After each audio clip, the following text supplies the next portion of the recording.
evening and welcome to our class tonight. Next to last class. Back it up here. We have one extra class this quarter, lesson 23. And one figure off. We have that. Sunday morning, we do this review. I mentioned to you before, we work on a list of all the chapter contents. We're going to do this a little short bit out there about the chapter. Back through it then and look at some of the lessons we've talked about during the quarter. Some of those down, if you think about it. Just get a good mind what's the book of Genesis about. Remember Psalm 105? If you haven't read that, go back and read that too. So we'll spend Sunday in a review type session. Go through that. So tonight we the last four chapters, 47 through 50, we'll back up right quick and run through the four chapters before that as we get started and get a running start like we usually do. So, in review, famine's going on in the land. It's been going on now for a couple of years. The 7 good years have passed, and getting more severe the famine is. So they've already been down to buy grain once. Jacob said it's time to go back down again. We're out of food, and he sends down there to go tell them to go back. And they said, well, we can't unless Benjamin goes back with us. That's what the man, as you see on here, what the man said. They kept referring to him as the man. They didn't know it was Joseph, of course. So he said, well, why didn't you tell him you had a brother? What he asked and went through all that process there. So we got to have food. So Judah makes this promise. Judah said, I'll be responsible for Benjamin. I'll take care of him. I'll bring him back. And so eventually,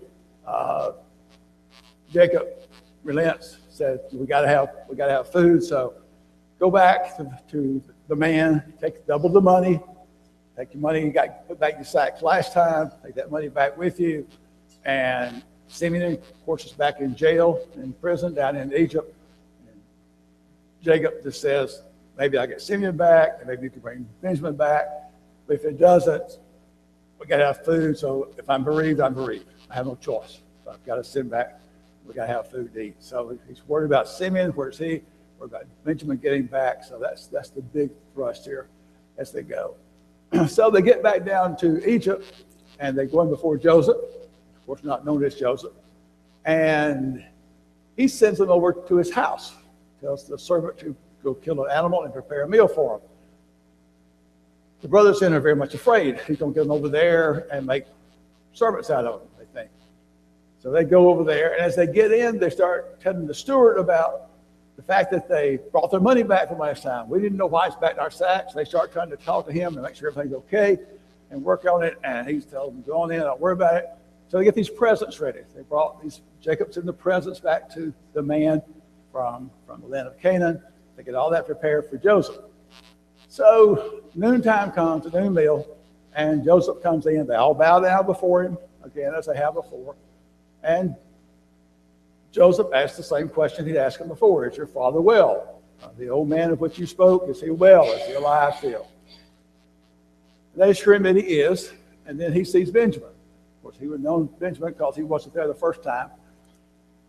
And very emotional. So why would he be more concerned about Benjamin than the rest of them? That was his actual brother, okay? And I've seen for all these 20 plus years. So he has to leave the room. He goes into his own private chamber there to weep where it gets to him so bad about seeing Benjamin. So he comes back in and gets ready for the meal. Joseph is seated by himself, and the Egyptians are eating with him, seated at a different table. And then the brothers are seated at a third table. And what's unusual about the way they're seated?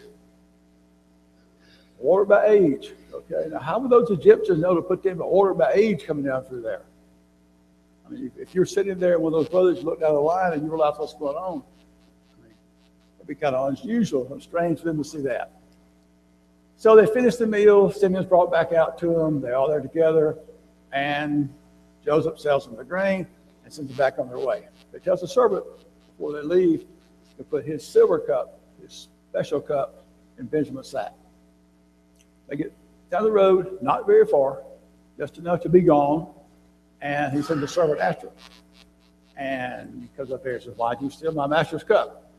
And why have you done evil? We tried to do you good. They were so sure nobody took the cup, it said that the guilty one died. So they go through there, and it turns out that they find the cup, of course, in Benjamin's sack.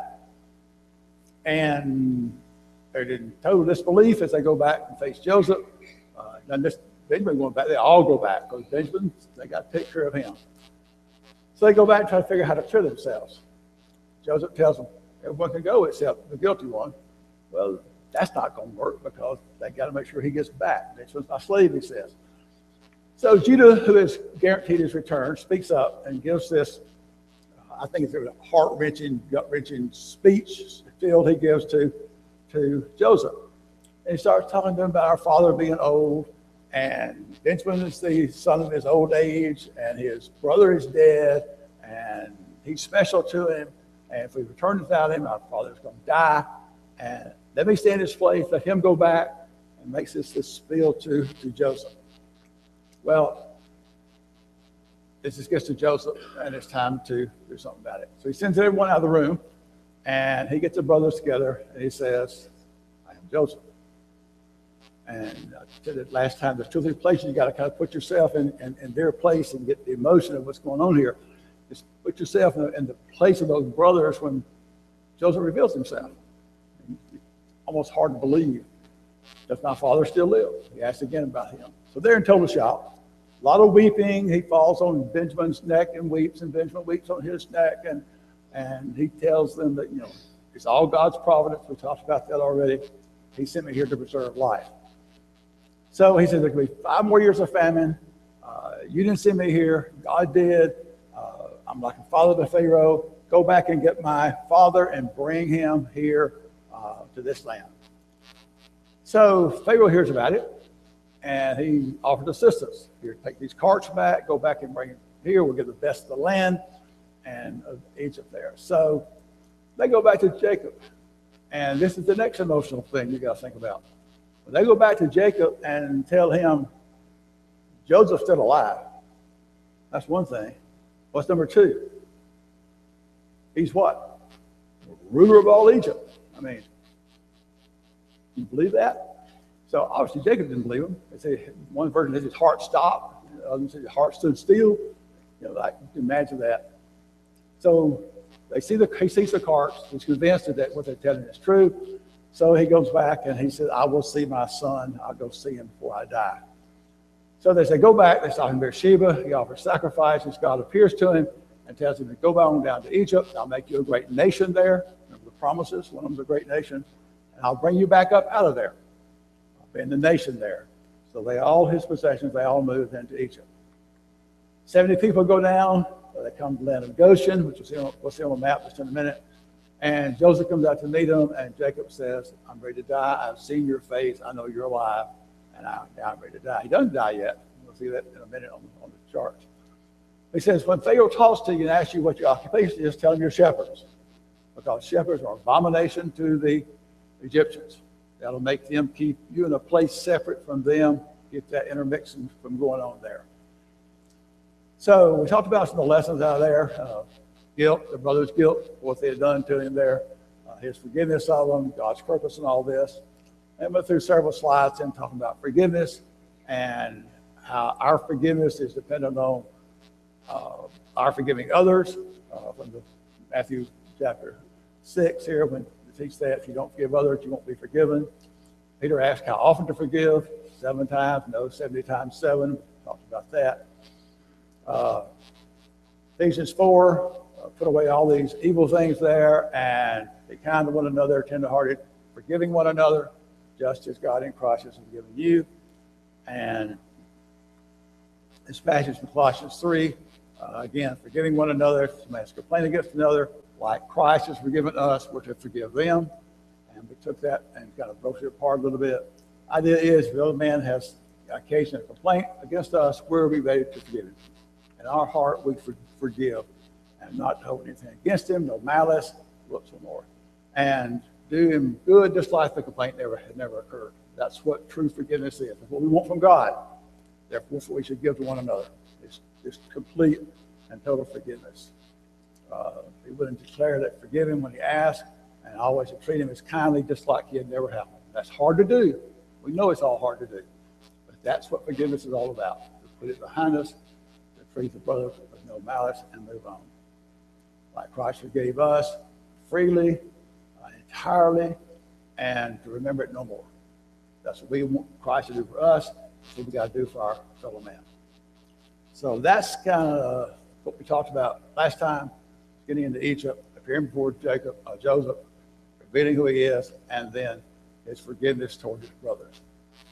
So, pick up tonight in chapter 47, and they're going to come into Egypt now as Jacob and the whole entourage comes in with all their little ones and their sheep and their oxen and their cattle and whatever's there. So Joseph goes to tell Pharaoh that his family's gotten there, and sure enough, that as Jacob had prepared them, he asked, "What's your occupation?" And they said, "Your servants are shepherds. We've been shepherds, and our fathers were shepherds before us, and for that, so it's what we've done for all our lives." So he makes them chief shepherds over all his flock. And Jacob then, it says twice in the passage, Jacob blessed Pharaoh as he was there with him, with Jacob being an old man now.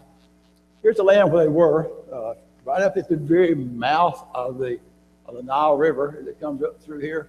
And here, you see it over here, the delta that spreads out. And the Goshen's up in the very tip top up there. The best land, that delta land in Egypt there. So that's where they settled, the land of Goshen. Now, they're in Egypt, but the famine is still big time going on. I mean, it's been going on for a few years now, and it's got 5 more years to go, and it's getting very severe. And so all the people have come, they already spent their money to buy grain with the first year or two. And so now they come back, there's no money left to buy grain with. So now they got to start this next process. How are we going to eat? What are we going to give for it? So they exchange all their flocks and herds. They swap all that for grain. So they have something to eat then. Well, then next year comes up. There's still a famine. They got no money left. They got no flocks and herds left. So now Joseph gets their land. He takes all their land in. So Pharaoh now owns all the land in Egypt except the land for the priests. So they were exempt. They got special food from Pharaoh for that.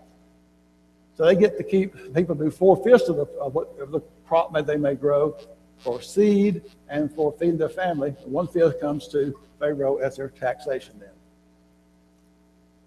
Now, Israel, Jacob, in the land of Goshen here now, and says they grew and multiplied exceedingly. Well, what have we already seen? God told him, "I'll make you a great nation there." So they start this expansion, this growing, and they don't know it now, but growing's going to last for 400 years till they finally Moses come gets them out. But this is where that all starts here at this point here. Jacob's now 147 years old. He was 130 when he came into the land. So he actually lived in Egypt for 17 years, and he's about to die. But he says, "Don't bury me here in Egypt. Don't bury me here. Take me back to that place where my other people in my family have been buried." And Joseph promises to do that. He makes him swear that he won't bury him there. So Joseph then takes his sons, which one's the oldest? Manasseh. You say Ephraim and Manasseh, but it's really Manasseh the oldest, and then Ephraim. He takes his sons to Jacob to get him to bless him. And he does a little switch type thing.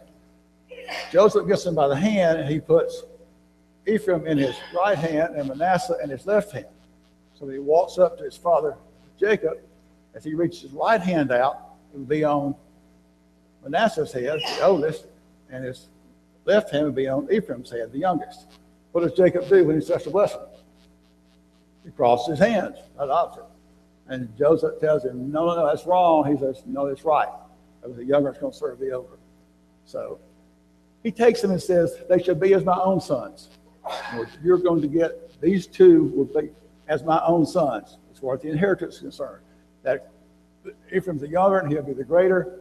And through these sons, Joseph essentially got a double portion of the inheritance, because each one of them inherited just like Joseph would have inherited stuff there. Now, stop here a minute and think about it. When you name the 12 sons of Israel, you name Reuben, Simeon, Levi, Judah, Dan, Naphtali, Gad, Asher, Issachar, Zebulun, Joseph, and Benjamin. But when you go look in the land, the tribes are there. Where's the tribe of Joseph? Doesn't exist. It's not there. Okay. But in place of that, you have the two tribes. Ephraim and Manasseh are there. So if you look at the tribes, there's no tribe of Joseph. It's always the tribe of Ephraim and Manasseh. So through that, Joseph got a double portion of the inheritance in the land. Both tribes inherited land there. Yeah, he got cities instead of land. Yeah.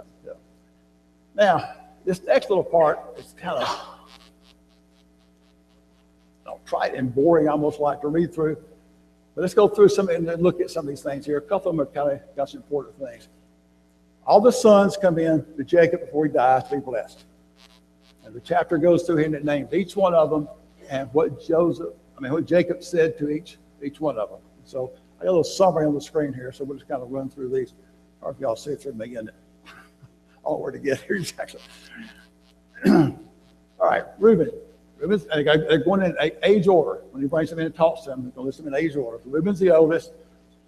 So he acknowledged him being the firstborn. He was of strength. He's unstable as water. And what's the big thing that he had against him?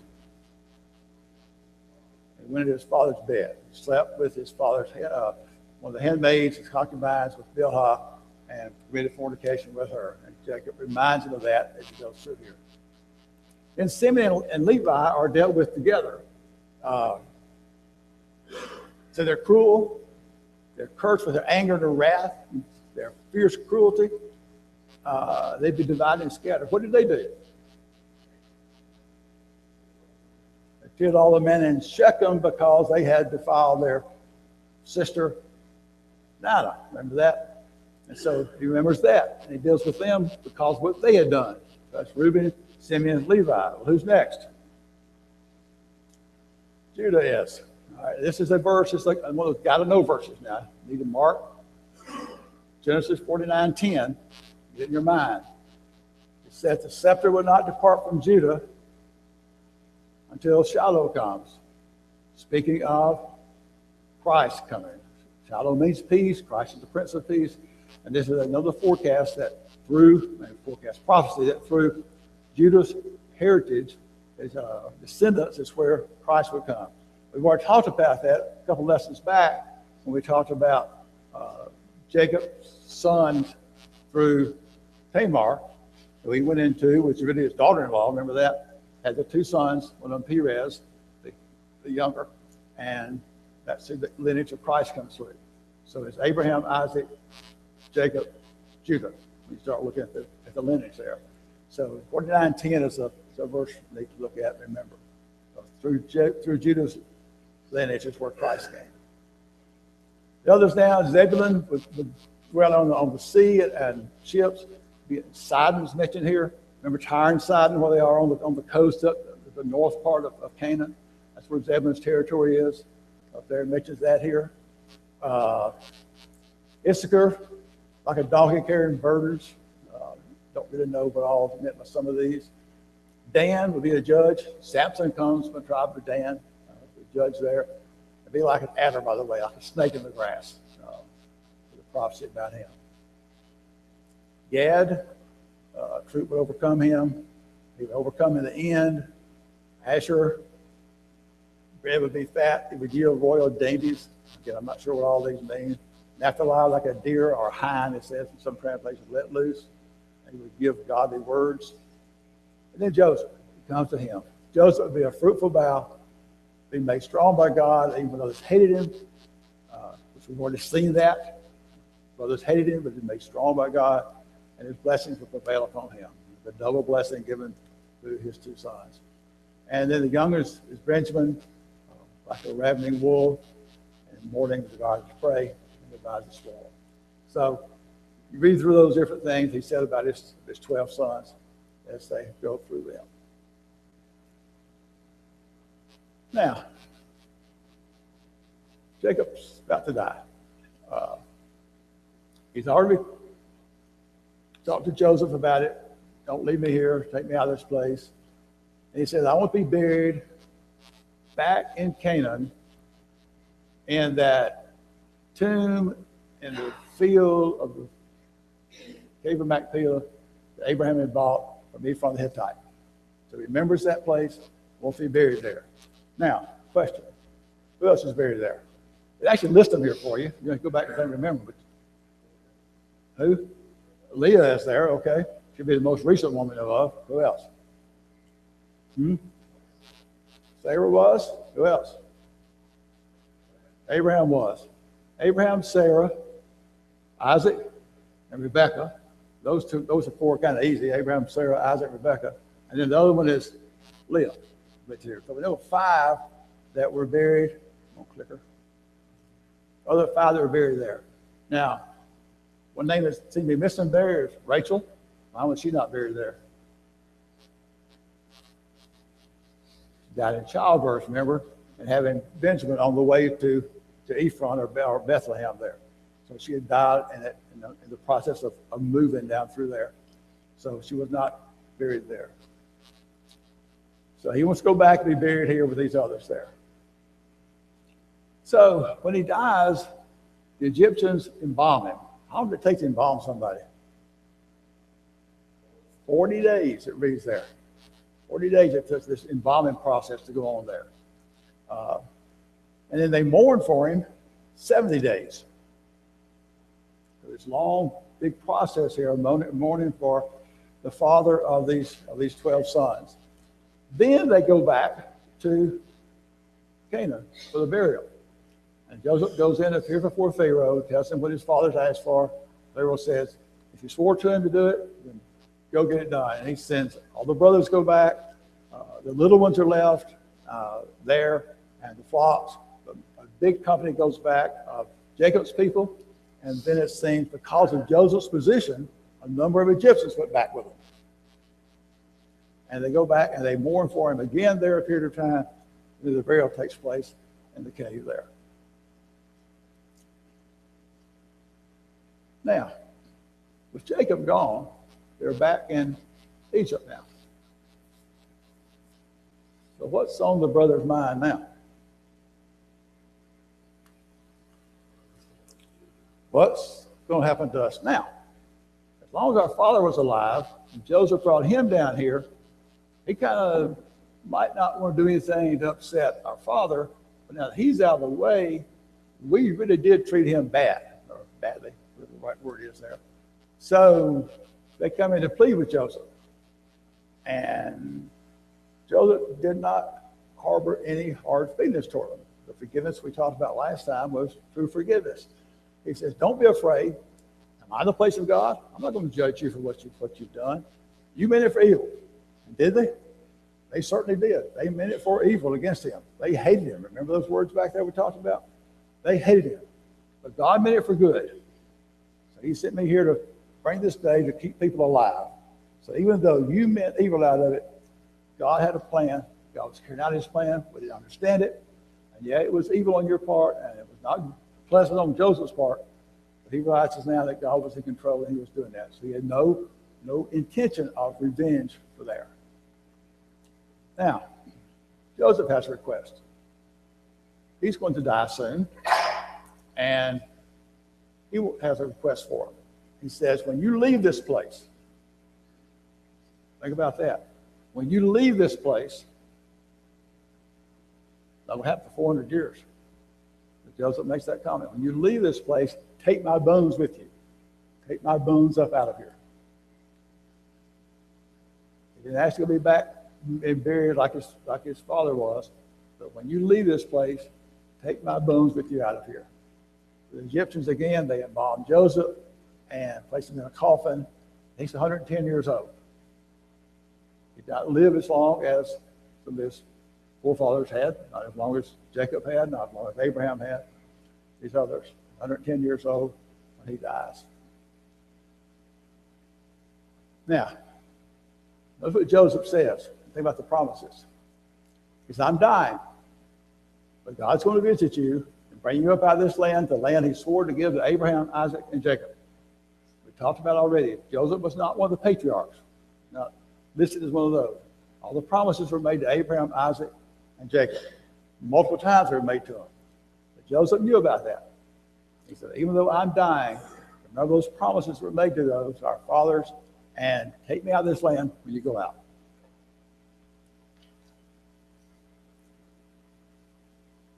Okay, that's kind of got the narrative. I'll get a little too fast. I have too much time left, but that's kind of the narrative. Somebody want to talk about something before we get in and talk about a little application stuff here?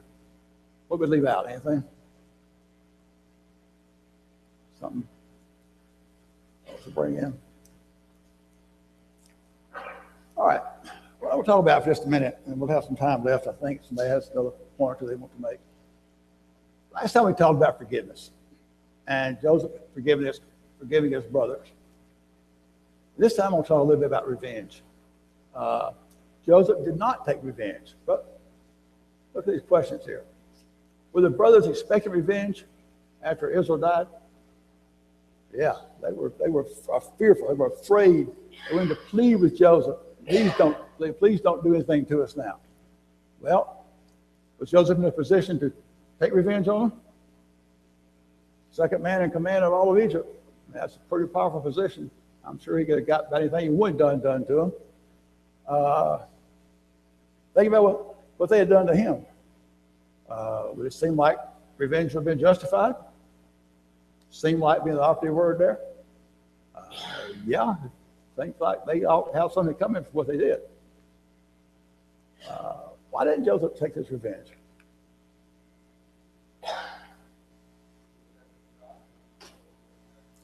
God had put him there, okay? God had put him, that's the big thing.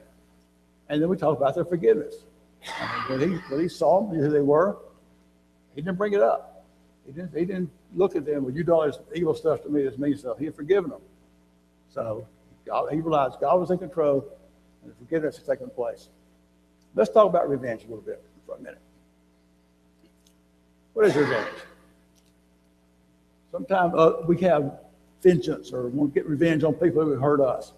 The exact punishment for wrong, especially in a vindictive spirit, what revenge is. You hurt me, what I want to do, I'll hurt you back. Take vengeance, inflict punishment. An opportunity to retaliate or get some satisfaction. You hurt me, I won't let this thing go until I get a chance to right back to you. I'm not saying it's right, I'm saying it's what revenge is, okay? Battery in here, okay. Yeah, somebody hurt me. I'll give them what they have coming. Now, no doubt Joseph had been hurt by his brothers. No doubt about that. All those years in prison, he didn't know what God's plan was during that time. He was there serving in Potiphar's house, cast in prison wrongly, wanted the butler to remember him. He went 2 more years, didn't remember him. Joseph had no idea what was going on. So they had done him wrong. They expected revenge, but Joseph did not give it to them. So let's talk about revenge for a minute. Let's first about God's revenge. Does God take revenge on people? Yeah, he does. This verse here in Psalms. O Lord our God, you are to them a God who forgives, though you took vengeance on their deeds. 2 different things in that verse. What's listed? God's forgiveness and God's vengeance. God forgives people. When the children of Israel had sinned with the golden calf, and Aaron and Moses came out of the mountain, what's God ready to do to them? Walk them out. Moses and Aaron intervened for them, asked for them. God forgave, let them go there. But there's other times God put vengeance on people. Particularly in this here, the people who just kept misdoing things, and he consumed them. And he did this all through history. Think about the people in the land of Canaan that God took vengeance on because of their sins. He used the Israelites to do it with. So God can do both sides of it, is the point we're getting here. Passage here from Nahum. God is jealous. The Lord avenges. The Lord avenges and is furious. The Lord will take vengeance on his adversaries, reserves wrath for his enemies. Verse 3, the Lord is slow to anger and great in power. Now think about having done wrong, and God's the one that's going to be punishing you. Okay? slow to anger, and great in power. He's furious. God can be angry. Think about Genesis chapter 6. How was God feeling then? The whole world is about to be destroyed because of the wickedness. God is upset that he even created man. He's ready to wipe him out there. He reserves wrath. Okay? Sometimes he takes his time. The Lord is slow to anger, exercises much long suffering toward his enemies. We see that through history. We certainly hope he is that way with us, giving us time. Leads people to repentance. Because this long suffering, sometimes people think that vengeance is not going to happen. He's also great in power. Can you imagine facing one with God's power, and he's going to be the one that's going to take vengeance on you. He's the one that's going to punish you for not obeying his laws, his will. We're going to face.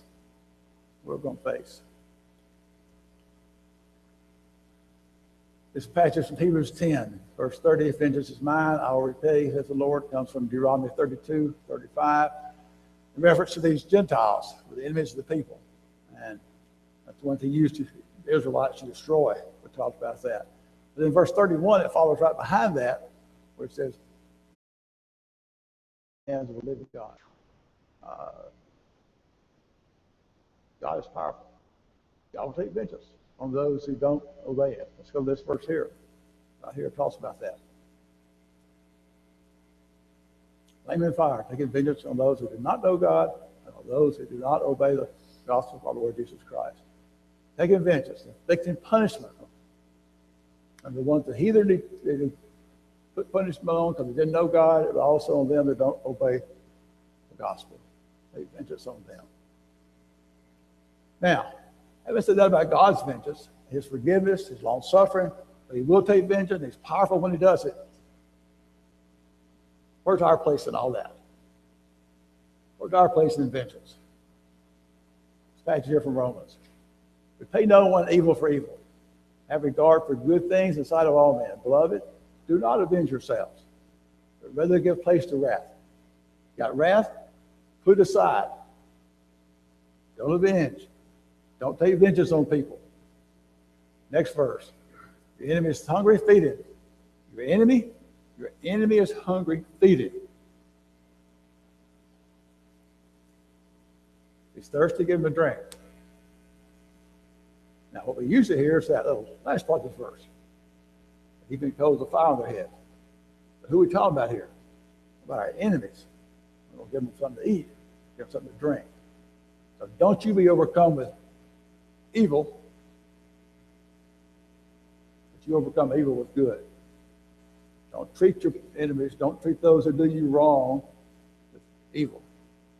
But you show good to them, you feed them, and you give them a drink. Never take the execution of the law into your own hands, rather suffer injuries for it. Better be wrong and just go back and take vengeance on someone else. That's God's place. He'll take care of that. Christ reviled, revile not again. No, but to bear up under unmerited disgrace. So, leave the matter to God. He's a righteous judge. He'll take care of things when the time comes. What's my job? My job is to treat those who wrong me with kindness, right? I'm not saying it's easy to do. I mean, look, there's a mirror sitting back here. Not easy to do. But my job is to treat those who have wronged me with a forgiving attitude and not take vengeance on them. Be kind to them. Feed them, give them something to drink. So there's a picture there of treating your enemies that way.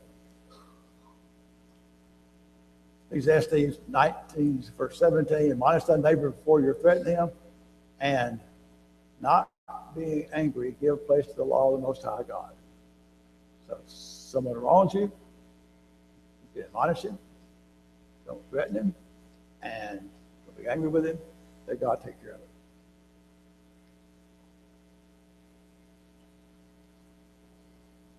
And then this verse from Romans 12. It's possible, but it depends on you. The peace of all men, don't be overcome by evil, overcome evil with good, which I've already mentioned that.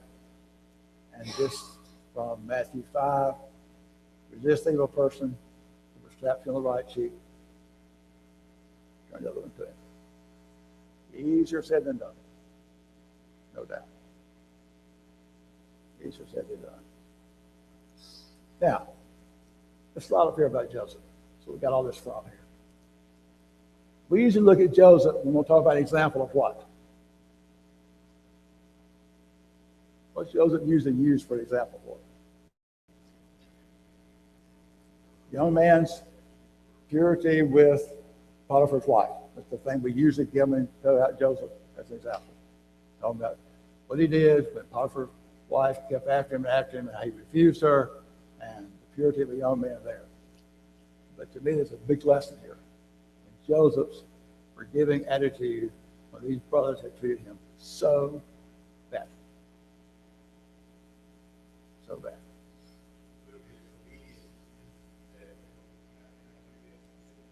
Oh, yeah, that was a part of his life back there. Yeah, that was that. Yeah. And he just let this go because he knew God was behind it and God had a purpose for it. He understood that now. Didn't understand to start with. He did now. What?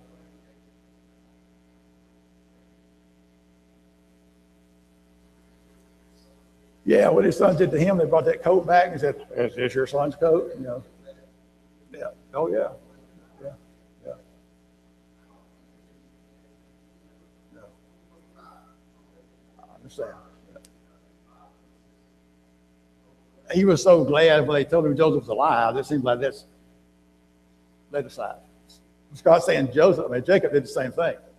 And the brothers had done their father wrong, full of deceit, and they brought that bloody coat back to him and said, "Is this your son's coat?" Remember that? We talked about that. But there's no indication that Jacob felt any hard things. Yeah, had to tell it. Maybe the wrath of the others were keep him from it.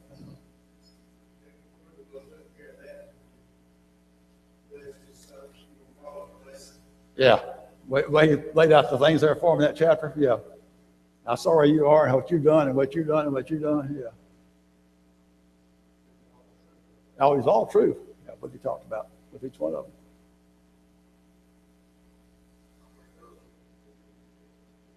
Oh, I'm sorry, Mike. I can't hear you.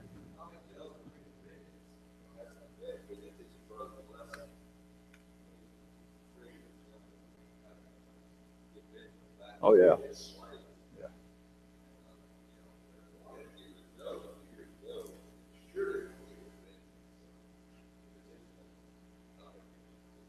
I think they learned a pretty good lesson. There was no hesitancy about them looking after Benjamin. They were right on top of that already. So they had a little guilty conscience side coming from what they had done. Because you know they got hurt their fathers. They got to feel for that some way.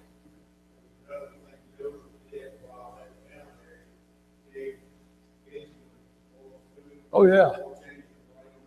More money? Yeah. Yeah.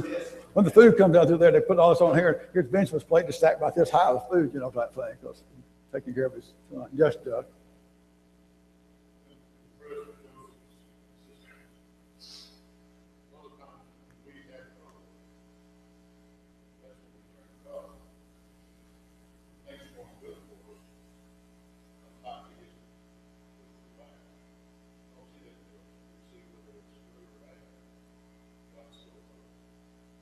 Yeah, and he rose to the top and in bad situations because he did. And he remember all the good that came to Potiphar's house because Joseph was there. Think about that.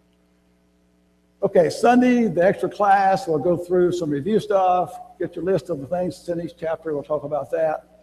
And maybe some lessons we talked about to go through here if you want to list some of those out.